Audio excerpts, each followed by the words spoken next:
So guys, good morning. So ayan, karating ko lang hatid yung anak ko sa school. So punta tayo dito sa Salas. Okay. So, tuloy ko yung kwento ko nung Biyernes.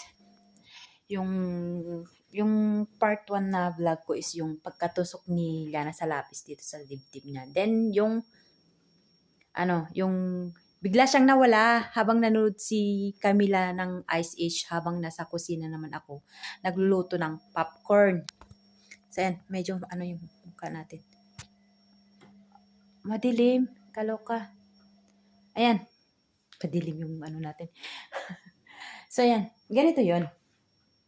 So habang nasa kusina ako, nagprepare ng popcorn. So sila dahil nga Biyernes, so hinayan ko silang manood ng Ice Age habang ako nagprepare ako ng popcorn para kakainin nila habang nanonood ng Ice Age. So after that, magprepare ako ng bibingka, yung pang breakfast namin. Tsaka pang tawag ko dito, pang dessert namin after namin mag-dinner. So, ayan. Then, so, eto na.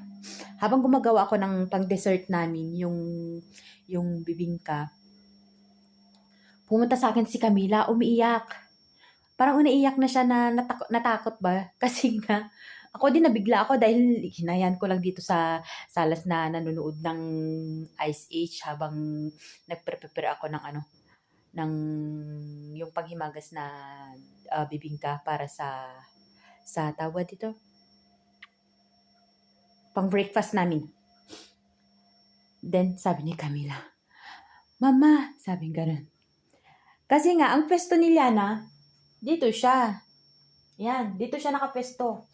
Itong divan na to, yung sofa. So habang naman si Camila, dito siya nakahiga sa divano habang nanonood sila ng computer, yung Ice Age. Then si Liana, dito siya. Dito siya. Ayan, alam niyo yan. Ayan. Ouch. Yan, dito siya. Medyo siya. Diyan siya. Then, lumapit si Liana. Sabi gano'n, "Mama, asan si Liana?" Sabi gano'n sa akin na mangingiyak-ngiyak na siya. Dahil nga nagulat, bigla ba namang nawala. Dahil nandyan lang sila magkatabi. Magkatabi lang sila habang dito naman si Camila. Tapos, ako naman, nagulat ako dahil bakit bigla na lang nawalang gano'n. Sabi kong gano'n. "Bakit magkatabi naman kayo?" Sabi kong gano'n sa kanya. Ewan ko, bigla na lang nawala. So pagkagulat ko, pumunta na ako dito sa Salas. Tapos biglang lumitaw si Liana. Tapos, andyan ka lang pala. Sabi gano'n ni Camila.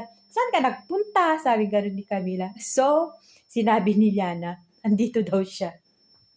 Nagtago siya dito. Diyan. Tignan niyo na may space dyan eh.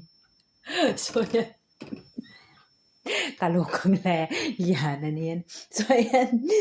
Si Camila, napawi yung takot at kaba niya. Tapos, yung mata niya talagang mangyak-ngyak na siya. So, doon siya nagtago. Pati rin ako talagang kinabahan ako nung time na yun. Talagang nagulat ako. Kaya yun, dito siya nagtago. Biruin nyo. Sa liit ba naman ni Liana, dito siya magtatago. Ayan. Diyan siya nagtago. Ayan. Kasi diba to eh. Ayan. Dito siya nagtago. Diyan siya nagtago. Kaya tawang-tawa ako. Kasi Camila talaga, yung takot, yung facial expression ni Camila talaga, sobrang takot na takot siya. Pati na ako, nagulat na rin ako. So, kinento ko dun sa asawa ko. Pati siya natatawa. So, grabe yung nangyari nung Biyernes. So, ayan. Pati si Camila natatawa ko sa itsura niya, talagang bigla siya. Ikaw ba naman matatakot? Si Camila, andyan lang yung kapatid niya, magkatabi lang sila, then biglang mawawala. Biglang mawawala kung saan siya sumulpot-sulpot. Andito lang pala sa likod ng dibano. So, ayan. So, ayan guys. So, talagang as in nung Biyernes na yun, nung time na yun, talagang sobrang panic, nervous. Tapos, maya-maya, itong kalokohan ni Liana nagtago dito sa loob ng divano. So, ayan guys. Yun lang ang naikwento ko ngayon dahil kaloka. Sobrang malamig na naman ngayon, paiba-ibang panahon niya. So, ngayon ang biglang malamig, kala mo naman halos makita yung mga ano. Mas maganda lang sana kung mag-snow para naman makontento yung mga bata. Pero wag naman araw-arawin mag-snow dahil nakakaloka pag araw-araw nang nag-snow. So, ayan. Medyo ano yung ilong natin. Dahil paibang panahon niya. Uso na naman ang influenza. So, sana lang. So, yun guys. See you again sa next vlog ko dahil ano naman, magkakaloka talaga mag-stay sa loob ng bahay na after mong mahihatid yung mga anak mo, tunganga ka na naman. Konting Facebook lang tong konting ayos ng bahay. So, ayan, kailangan ko lang iligpit yung mga ganito na lang. Every time na matatapos yung content ko, maglilinis na naman. So, ayan guys. Thank you for always watching sa mga vlog ko. See you again sa next vlog ko. Bye-bye!